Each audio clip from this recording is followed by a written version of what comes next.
Bismillahirrahmanirrahim. Assalamu alaikum. Yesterday we were doing pesticides, and among those we were doing some examples of herbal pesticides, in which I've described you pyrethrum and tobacco plant and neem tree, and there was one more. And lastly, I was describing you Nux vomica, but something went wrong, तो मेरा जो lecture है वो बीच में रह गया है. But anyhow, I'm continuing from Nux vomica. Nux vomica, as you all know through your labs, previous semester lab, that what is Nux vomica. It's a seed, and its biological origin is Strychnus nux vomica, where the family is Luganaceae. It contains not less than 1.2% of strychnine, and this strychnine is basically used as a pesticide. Active constituent, it contains about 1 to 5% of beta alkaloids. These are indole alkaloids. The chief constituents of alkaloids are strychnine, brucine, bomycin, pseudostrychnine, glycoside, monoterpene glycosides, luganine, fixed oil, which is in the ratio of 2 to 4%. As a general use, spinal cord, it is used as spinal cord stimulant, while in cases of asthenia, that is excessive fatigue of neurotic origin, it is also used, while it is also used as a circulatory stimulant, nerve and sex tonic, bitter stomach ache, strengthening of stomach, and promoting its action. This is its general use, लेकिन इसकी bitter alkaloid that is indole alkaloids की मौजूदगी की वजह से इसका poisonous जो है वो इफेक्ट है बोथ ऑन ह्यूमंस पे भी है और इंसेक्ट्स पे भी है. तो इसको स्प्रेइंग के लिए या उसके लिए यूज किया जाता है भी. ठीक है. Okay, what are the key benefits? You can say कि आपके पास what are the key benefits for herbal pesticides को यूज करने के की बेनिफिट्स क्या हैं. ठीक है. आपके ख्याल में हम जो है वो यूज किस लिए करते हैं? अगर हम देखें तो ये 4 मेन रीजंस तो हैं है कि ये जो मैं आपको कह रही हूँ कि इसके अपने बेनिफिट्स हैं कि 4 मेन बेनिफिट्स आप इसको अगर कह ले तो है. लेकिन अगर आप ओवरऑल अगर जायजा लेंगे तो देन यू विल नो कि प्लांट्स को प्रोटेक्ट करने के लिए from insects and pests farmers जो है डेवलपिंग और under developing country both countries में they mainly rely on chemical pesticides. Chemical pesticides पे रिलाई करते हैं. दे spend about कोई $9 million rupees, almost $9 million per annum they spend on the chemical pesticides. और ये जो केमिकल पेस्टिसाइड्स की कॉस्ट है ये दिन ब दिन जो है वो बढ़ती जा रही है, which is also out of reach of common farmer. But इसके अलावा एक और वजह भी है कि आप अगर कहें कि this is a benefit and you should work upon it, because जो इरेशनल यूज है ना केमिकल पेस्टिसाइड्स का, उसने different chemical serious health hazards भी क्रिएट किए हैं, जबकि एनवायरमेंटल प्रॉब्लम्स भी बहुत सारी कंट्रीज में इन केमिकल्स की वजह से हुआ है पैदा. जो डायरेक्ट इन कांटेक्ट होते हैं इन पेस्टिसाइड्स से, जो केमिकल पेस्टिसाइड्स हैं, उनको तो एक अलग जो है उनकी प्रॉब्लम्स हैं, हेल्थ हैजर्ड्स हैं उनके. पर जो इनडायरेक्ट इन कांटेक्ट में मतलब जो कंज्यूमर है वो भी इससे मुबर्रा, यानी इससे जो है ना वो नहीं है कि इस आपको पेस्टिसाइड्स का जो इफेक्ट है वो नहीं होगा. तो कंज्यूमर जो डायरेक्ट कांटेक्ट में है उससे लेकर कंज्यूमर सब तक इफेक्ट हो रहा है पेस्टिसाइड्स का. वेजिटेबल्स जो आप जो है वो शॉर्ट स्पैन ऑफ टाइम में जो है ना इंटरवल में आप उसको उगाते हैं और पिक करते हैं, वो ज़्यादा जो है वो टॉक्सिक रेसिड्यूज उनमें मिलते हैं. ऐसे वेजिटेबल्स जो कि शॉर्ट स्पैन ऑफ टाइम के अंदर हो जाते हैं, आप उनको लेते हैं और उस पर आप पेस्टिसाइड्स भी डाल चुके होते हैं एंड देन उसको आप मार्केट कर देते हैं. ऐसे जो प्रोडक्ट्स होते हैं उनके अंदर ज़्यादा टॉक्सिक रेसिड्यूज मिलते हैं as compare to those products जो कि over the period of time जो है वो ग्रो करती हैं और जो है वो आपको मिलती हैं. जैसे आप एग्जांपल अगर आप कह लें तो वेजिटेबल्स जो हैं मोस्टली उनके जो अंदर टॉक्सिक रेजिड्यूज होते हैं वो ज़्यादा होते हैं एज कम्पेयर टू अदर, जैसे राइस है या वीट है, वो एक लॉन्गर टर्म पे है ना, तो उस पे जो है वो पेस्ट्स का टॉक्सिक रेजिड्यूज का कम उसके ऊपर जो है असर होता है। उसके अलावा जो एक्सेसिव यूज़ है केमिकल पेस्टिसाइड्स का, उसने बहुत सीरियस थ्रेट्स भी जो है वो कुछ क्रिएट किए हैं, जैसे कि elimination of beneficial predators and insects. जो बेनिफिशियल प्रेडेटर्स और इंसेक्ट्स हैं ना, उनको भी एलिमिनेट किया है फ्रॉम द ग्राउंड।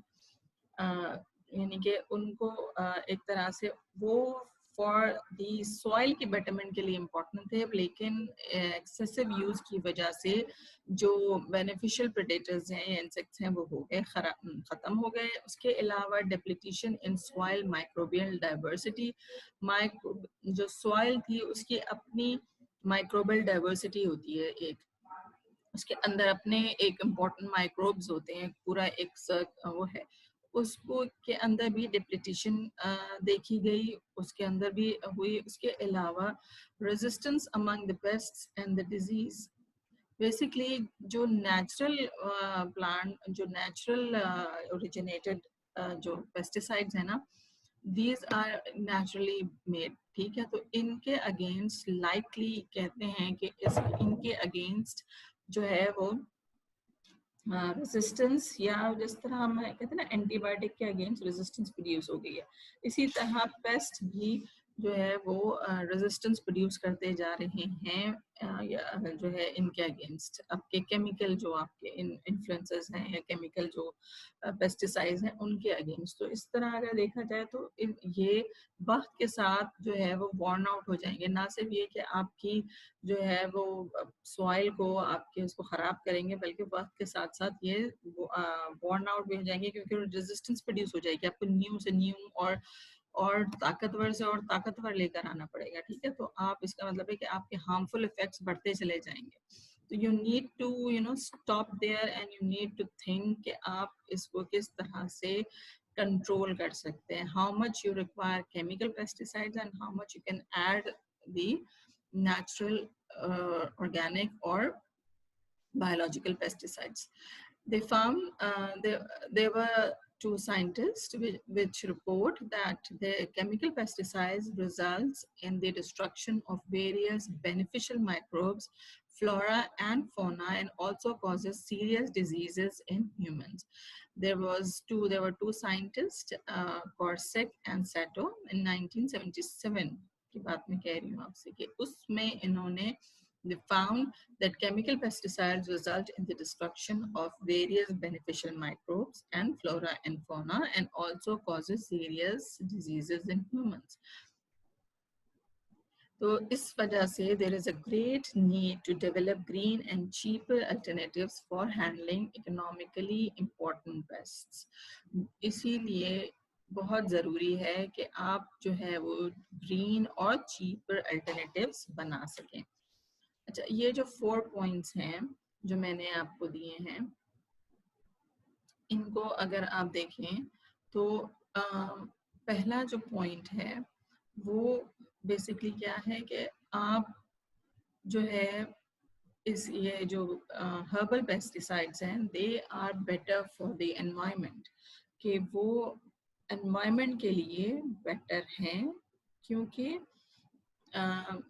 केमिकल जो स्प्रेज होते हैं वो इफेक्टिव, यू कैन से कि they are more effective in a sense कि they have more control over the pests, ठीक है, बिकॉज वो ये बनाए इसीलिए जाती हैं केमिकल्स या अलग, या आपकी दवाइयाँ भी इसीलिए बनाई गई हैं कि इनका जो इफेक्ट होता है ना वो थोड़ा सा क्या कहते हैं इन्हांस्ड होता है, फाइन, लेकिन हमारे जो नेचुरल वेज होते हैं वो थोड़े से स्लो होते हैं, ठीक है।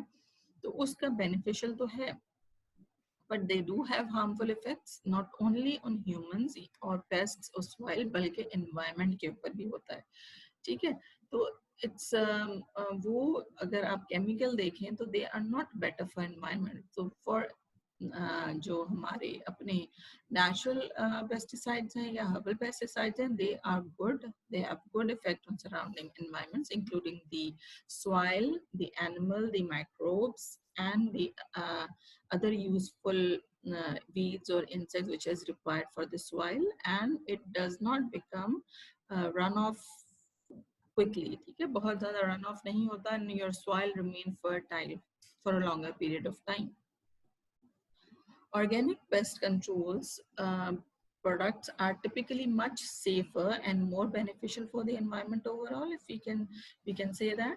Many organic sprays use food or plant-based oils as their active ingredients, giving you a natural way to keep pests off without damaging the surrounding environment. जैसे मैंने आपको describe किया था, नीम का भी ऑयल यूज किया जाता है और टोबैको को भी जो है उसको जला के और ऑयल लिया जाता है और उसको जो है वो यूज किया जाता है, तो it's kind of better for the environment. Next is point is that you will achieve healthier long term results after using organic pesticides. They are typically effective for a long period of time than chemical sprays. Chemical sprays में क्या होता है कि अगर if somebody of you have idea कि किस तरह से grow होता है, प्लांट्स की ग्रोथ होती है या खेत किस तरह से बनते हैं, मतलब खेतों में अगर कभी आप गए हो या आपने टाइम गुजारा हो तो देन यू विल नो कि जो स्प्रेज होते हैं ना, केमिकल स्प्रेज, उसको आपको ऑफ एंड ऑन एंड मतलब कंटिन्यूअस वो है, उसके बाद आपको करना पड़ता है. say for instance 30 days का span है, 30 days के बाद you again have to do the spraying, then again after 30 days it's a repetition of exposure of these chemicals. जबकि जो नेचुरल पेस्टिसाइड्स हैं इनके अंदर आपको एज सच बार बार रिपीटेड एप्लीकेशन नहीं करनी पड़ती, और इसकी वजह से जो आपके पास जो बीड्स हैं जो कि ग्रो होने चाहिए या ऐसी जो प्लांट्स हैं जो कि ग्रो होने चाहिए वो बहुत आसानी से ग्रो हो जाते हैं और आपकी सॉइल, आपकी जो फर्टिलिटी है लैंड की वो कायम रहती है. ठीक है. Number 3 that is that pests can't resist it. मैंने आपको भी थोड़ी देर पहले ही बताया था कि अगर स्प्रे आप करते रहें तो जो केमिकल स्प्रेज अगर आप पेस्टिसाइड्स आप करते रहें तो वो अपनी इफेक्टिवनेस लूज कर जाते हैं with period of time, because क्योंकि ये एक तरह से आप समझ लें कि ये एक नेचर के ऊपर it's a natural thing. This can you can say it simply comes down to nature and the passing on of beneficial traits. If certain insects in a species aren't killed off by the pesticides, only those with traits that make them resistant to get it passed on. Over time, the majority of the population may be resistant to that particular chemical. कुछ chemicals ऐसे होते हैं, कुछ insects ऐसे हैं जो कि एकदम से किल नहीं होते पेस्टिसाइड्स से. ठीक है, वो क्या करते हैं, स्ट्रेट को जो उन्होंने रेजिस्टेंस प्रोड्यूस कर ली होती है ना उस खास केमिकल के अगेंस्ट, उसको वो आगे पास ऑन करते हैं और जिसकी बिना पे जो नेक्स्ट इंसेक्ट्स पैदा होते हैं वो जो है उसके अंदर रेजिस्टेंस ऑलरेडी प्रोड्यूस हुई भी होती है. ठीक है, तो आप जो है एक पॉपुलेशन को एक मेजॉरिटी को किल करने में नाकाम रहते हैं if you later use that same chemical. ठीक है, क्योंकि ये एक जो है इंसेक्ट्स का ट्रेड भी है कि दे पास ऑन द इंफॉर्मेशन. तो इस वजह से जो लेकिन जो ऑर्गेनिक ट्रीटमेंट है ना वो बायोलॉजिकली बेस्ड होती है, आर्टिफिशियली क्रिएटेड तो होती नहीं है. तो पेस्ट्स जो होते हैं they are most likely to develop resistance over the organic जो है ना ऑर्गेनिक जो बेस्ड जो ट्रीटमेंट्स होते हैं उनके अगेंस्ट नहीं डेवलप कर पाते because it's a naturally originated. Number 4 science में इसलिए लिखा है बिकॉज अब मैंने आपसे जो बातें कही कि ये जो है वो ट्रेड, ये जो इंसेक्ट्स होते हैं ये पास ऑन करते हैं इंफॉर्मेशन या रेजिस्टेंस प्रोड्यूस करते हैं, तो यू नीड टू आपको ऐसे में काफी जो है वो इस पे काम करना पड़ेगा साथ साथ कि आपको जो केमिकल पेस्टिसाइड्स हैं उनको नेचर से नेचर के हार्मनी में और नेचर के साथ हमआहंगी करने में आपको कि किस तरीके से आप पेस्ट भी कंट्रोल करें और नेचर को भी तबाह ना करें। तो इसके लिए आपको काफ़ी जो है ना मेहनत करनी पड़ेगी और ये इस ऐसे ही नहीं है खाली कि बस आपने स्प्रे किया और बस ये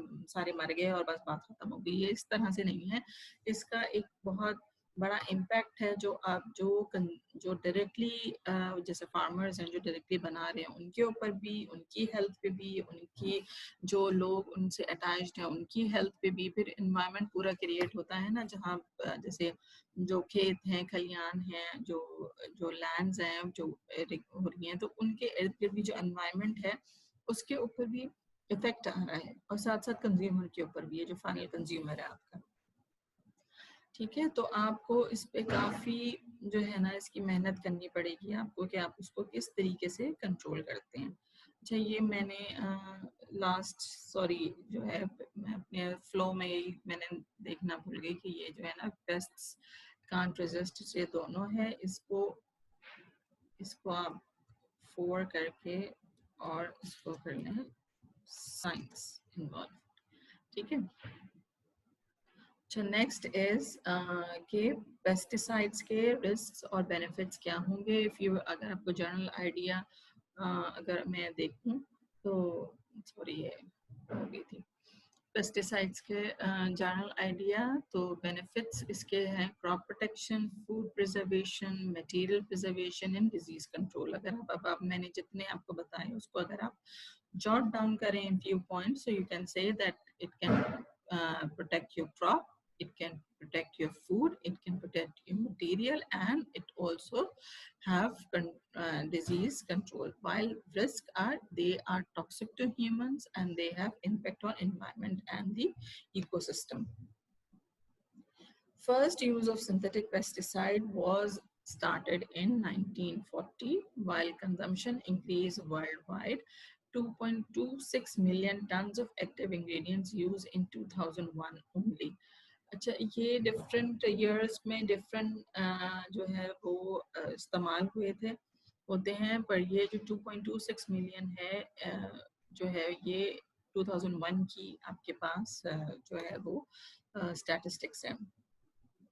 25% of the world production used in developing countries, where 99% of deaths due to pesticide occur.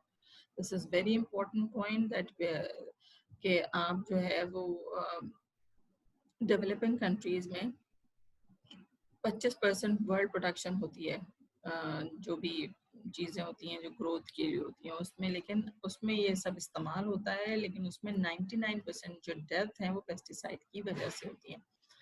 अच्छा, ये मैंने आपको पहले भी कराया था uses of pesticides, type of products के हवाले से। Pesticides use in different settings, agriculture, veterinary, domestic and institutional. ये पेस्टिसाइड यूज होता है इन 4 इदारों में, इन 4 जगहों पे डिफरेंट टाइप्स के यूज होते हैं। इसके अलावा फॉर्मुलेशंस कौन सी होती हैं? Liquid, gel, paste, chalk, powder, granules, pellets, baits etcetera.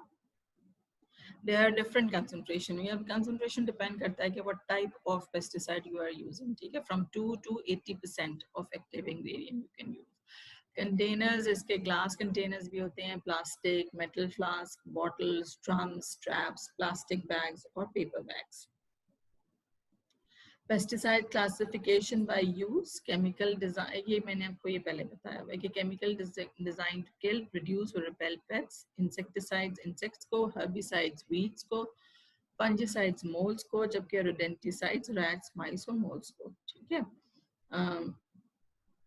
these are few example के pesticides classification by use in chemical structure, different chemicals used for different purposes. Insecticides के लिए pyrethroids, organophosphorus, carambates, organochlorine, manganese compounds, while fungicides में thiocarbamates, dichlorocarbamates, cupric salts, benzols, triazoles, dicarbamides, dinitrophenols, organotin compounds, miscellaneous compounds, while rodenticides में warfarines and indianodolines, fumigants में aluminium and zinc, phosphide, methyl bromide and ethylene dibromide. Herbicides may by pyradides, chlorophenoxy, glycophosphate, acetanilides and triazonides. Insect repellent में diethyl टोलोअमाइड ये use होते हैं. These are common chemicals which are used for these purposes. Thank you very much.